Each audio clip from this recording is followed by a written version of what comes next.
వేసవిలో సోంపు నీళ్లు తాగడం మంచిదేనా? వేసవి కాలంలో వడదెబ్బ, డీహైడ్రేషన్ వంటి సమస్యలు సాధారణంగా కనిపిస్తాయి. ఈ సమస్యల నుంచి శరీరాన్ని రక్షించుకోవడానికి చాలామంది నీటి శాతం ఎక్కువగా ఉండే సీజనల్ పండ్లు, ఆకుకూరలు తీసుకుంటారు. సాధారణంగా ప్రజలు కొబ్బరి నీరు, పుచ్చకాయ వంటి పండ్లు తీసుకుంటారు. అయితే వీటితో పాటు సోంపు నీరు కూడా వేసవిలో చాలా ప్రయోజనకరంగా ఉంటుంది. ఆయుర్వేదం ప్రకారం వేసవిలో శరీరంలో పిత్తదోషం పెరుగుతుంది. ఇది శరీరంలో వేడి, మంట, ఆమ్లత్వం వంటి సమస్యలకు కారణమవుతుంది. సోంపులో సహజంగా చల్లదనాన్ని కలిగించే గుణాలు ఉంటాయి. ఇవి పిత్త దోషాన్ని సమతుల్యం చేస్తాయి. అందుకే వేసవిలో ప్రతిరోజు ఉదయం ఖాళీ కడుపుతో సోంపు నీరు తాగితే శరీర ఉష్ణోగ్రత సమతుల్యమవుతుంది. అలాగే వడదెబ్బ ప్రమాదం కూడా తగ్గుతుంది.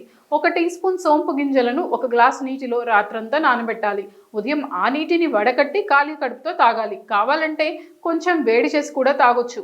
రుచికి కొద్దిగా తేనె లేదా నిమ్మరసం కలిపినా మంచిదే. మరో విధంగా సోంపు గింజలు, పటిక బెల్లం పొడి చేసి చల్లటి నీటిలో కొద్దిగా నిమ్మరసం కలిపి తాగొచ్చు.